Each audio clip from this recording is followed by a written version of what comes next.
This is Democracy Watch. Marc, you've just made national news. I'm going to throw to a clip right here. Many firms and attorneys have been targeted, among them Marc Elias, a longtime opponent of Trump, who is the only lawyer the president has named who was willing to appear on 60 Minutes. Elias and others are warning that Trump's assault on the legal profession threatens the rule of law itself. Elias says that, for him, it began with the president's personal grudge. Donald Trump hates me because I fight hard and I fight for free and fair elections. I insist on fighting for democracy in court, fighting for voting rights in court, and insist on telling the truth about what the outcome of the 2020 election was. Are there risks in doing the work that you're doing? I'd be an idiot not to be worried. The question, though, is what do? Right? Do you just cower in the corner? Do you just try to disappear? Do you just leave democracy to fend for itself? Or do you stand tall and do the best you can every day to represent your clients and try to preserve the rule of law? Marc Elias first crossed Trump in 2016. He was the top lawyer for the Clinton campaign. Then in 2020, when Trump and allies challenged the election results, Elias fought in court and won. Trump calls him a thug. Donald Trump is the walking embodiment of everything that is wrong with the American political system. And so when Donald Trump says that I am unethical or that I am undermining his vision of America, I say, boy, I must be doing something right. So that was you appearing on 60 Minutes. And of course, for everybody watching right now, 60 Minutes has been in the news because the executive producer, Bill Owens, had just resigned because the parent company of CBS, that's Paramount, has been looking to have some oversight into what they put out on the network because they don't want to endanger a proposed merger that they need approval from the Trump administration for. So first off, I want to talk about why this moment in particular was especially significant for you to appear on that show, on that network. Yeah. So look, I mean, there are two answers. The first is that they approached me and said that they wanted to do a story about the attack on law firms and law firm capitulation. And it became clear as I was having a back and forth with them about this, that they were not having success finding any partners at big law firms who were in the mix here, willing to talk on camera. And I had made a pledge to myself when Donald Trump got elected, and you and I talked about this, that I was not going to back down. I was not going to retreat. I was going to stand up and speak out and tell it like it is, regardless of what the consequences might be. So that's the first answer. The second is that precisely because this is a moment in which Donald Trump is trying to exact a settlement from CBS for a frivolous lawsuit, just like he was able to do against ABC News, just like he's been able to do, and you and I have talked about it on this series over and over again about billionaires bending the knee, that I thought it was important that if there was a production of a news piece going forward in the face of those threats, in the face, as you say, of reported oversight or potential oversight by the parent company of the content, that the least I could do would be to lend my voice and tell the truth. What do you make of the fact that, as was mentioned in that clip that I just played, you were the only lawyer who was willing to come forward? What does that say? Yeah, so to be clear, I was the only lawyer who has been targeted by Donald Trump to come forward. There was actually an associate from one of the law firms that was targeted who spoke, and I thought she was excellent. And in some ways, my admiration to her, she actually resigned her job as a lawyer at Skadden Arps rather than participate in their capitulation. But I mean, to your larger point, I think it is a real sign of the times that even lawyers who are very well protected in this society, who have all of the advantages of education and academic pedigree and income, even they are afraid of Donald Trump right now. And that is going to be a cancer on our society. If lawyers are not willing to speak out, if media personalities are not willing to speak out, and Scott Pelley was, by the way, so kudos to the team at 60 Minutes and CBS. But if universities bow down, then we're not going to stand a chance to protect democracy from what Donald Trump is up to. So I wish I wasn't the only lawyer targeted by Donald Trump who was in that piece. I didn't expect to be the only one in the piece, but so be it. I couldn't help but notice that this piece came in the immediate aftermath of the big resignation from Bill Owens, where he was worried that Paramount was going to have too much oversight into the editorial independence of 60 Minutes, and that's why he left the program to push back against exactly that. And so, what would you say about the fact that in the immediate aftermath of his resignation, that this isn't exactly them shying away from Donald Trump? In fact, this is the polar opposite. This is them taking a very aggressive, forward-leaning tack when it comes to this administration.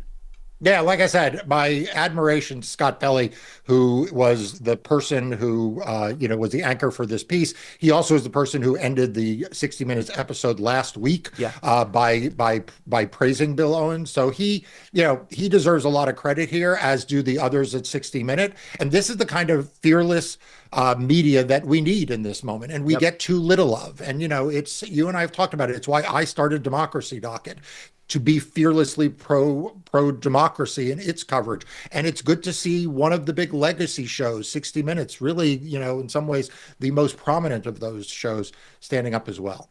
I do want to throw it to another clip right here. In this memo 6 weeks ago, Trump says Elias is an example of grossly unethical misconduct. The president directs the attorney general to seek sanctions against any lawyer, anywhere, for unreasonable and vexatious litigation against the government. Unreasonable, apparently, in the eye of the president. Are we reaching a point where a person will go to a law firm with a case that is opposed to the president of the United States, and the law firm will think, do we really want to take this case? We're already there. They are deciding not to take on certain kinds of clients that might upset the administration, or not taking on certain kinds of causes that might put them in the crosshairs of the administration. If lawyers give up their independence, what is lost? The rule of law. And this is why the business community ought to care. Today, it might be that, Donald Trump thinks he can take over the election system through one of his executive orders. Tomorrow, maybe it's the banking system. After that, maybe it's contracts. Maybe he decrees, I'm going to decide which contracts are binding and which contracts aren't binding. So the legal system is fundamental to how our society operates, how capitalism operates, and everyone should have a stake in that. Mark, can you explain this further? Because right now I think so much of what Trump tries to do is devolve everything into tribalistic, partisan politics. But in fact, how could this have an impact on the broader economy on which we all rely, left, right, and center, if Trump is able to get his way in terms of dismantling our democracy as he's trying to right now? Yeah, so look, all of our society assumes that we have rule of law. All of our society assumes that we have a functioning democracy. The fact is, rule of law is really good for capitalism. It is what allows you to go to the bank and give them money and understand that when you want it back, you'll be able to get it back. Right. Because there are rules that the banks have to follow. There are rules that you as the customer have to follow. It is the reason why when mega company A wants to buy mega company B, like, for example, apparently the deal between Paramount and whatever the company is that is doing this merger, right? They have an agreement, and that agreement obligates the two parties, and it is based on rule of law. What we're actually seeing in that agreement, from what I read in the newspaper, is actually the interference, or the potential interference, I don't know, of Trump regulators to try to get in the way of that. And so if you care about the rule of law, if you care about the ability to make a deal and have it stick, then you have to care about democracy. You cannot want Donald, or allow Donald Trump, to get away with, targeting law firms and saying you can't work for this person, targeting universities and saying you can't teach that, targeting media outlets and saying you cannot publish or you cannot broadcast things that we don't like. Because once you start down that road, then Donald Trump can come for you next. He may have started by coming after lawyers like me. He may have started by going after universities that he didn't like. But I promise you this, it's not going to end there. Right. He's also been especially focused on this idea of spurring investment back into the U.S. But in fact, are companies going to be more or less inclined to invest in the U.S. if they're seeing that the very system that would allow them to function and prosper, which is a safe, sound, healthy capitalist society, would actually be undermined by the very person who claims that he's trying to help bolster our business efforts? Yeah, I mean, if you don't have lawyers willing to work for all comers, right? If you don't have lawyers who are willing to work for causes and clients that the president may not like, then you're simply not going to have a functioning legal system.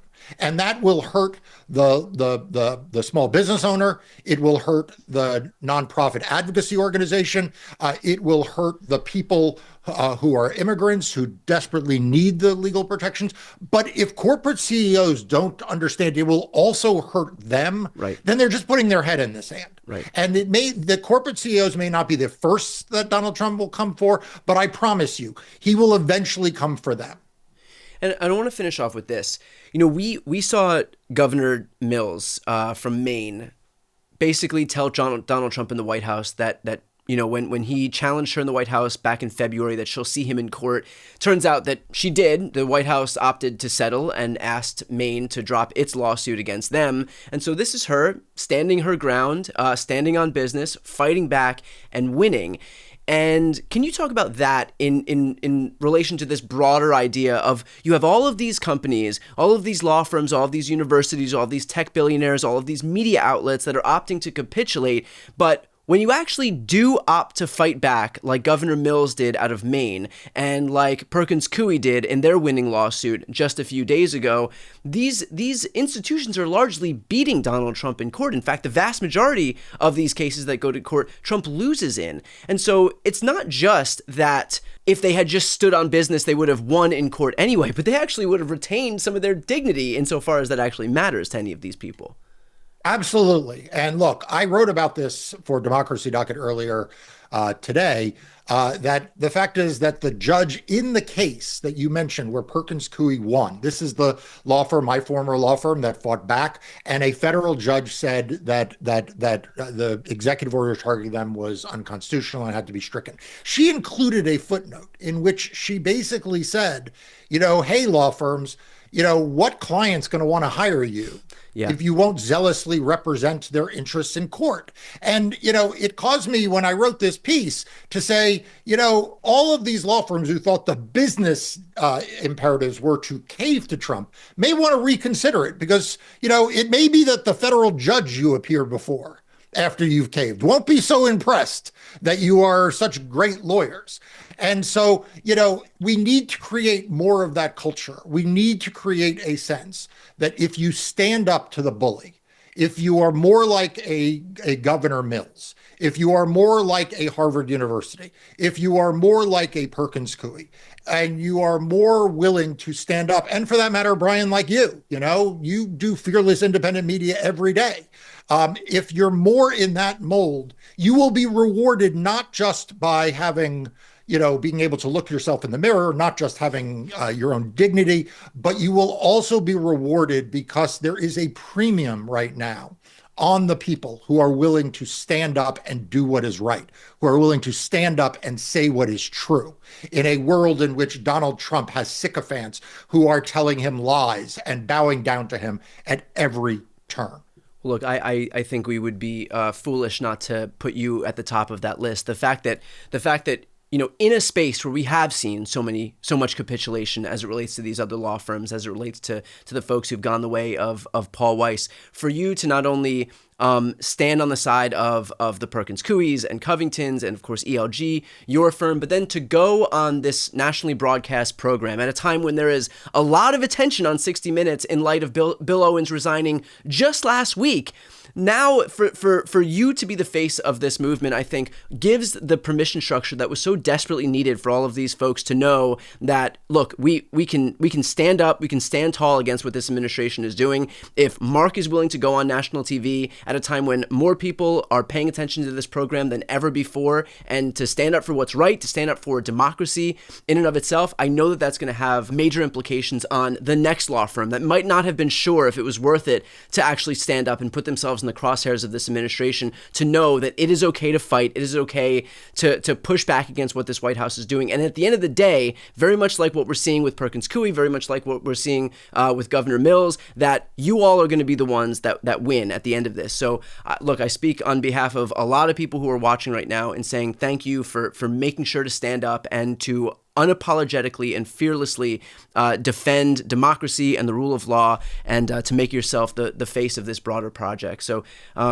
grateful to be able to have these conversations with you, and grateful for what you're doing more broadly. So with that said, a small step that we all can take from the outside to support the invaluable work of Marc and his team is to sign up for Democracy Docket. It's the news outlet Marc founded to focus on everything voting and elections. It's also an invaluable resource that I use on a daily basis, and I read it every single day. So I'll put the link right here on the screen and also in the post description of this video. I'm Brian Tyler Cohen. I'm Marc Elias. This is Democracy Watch.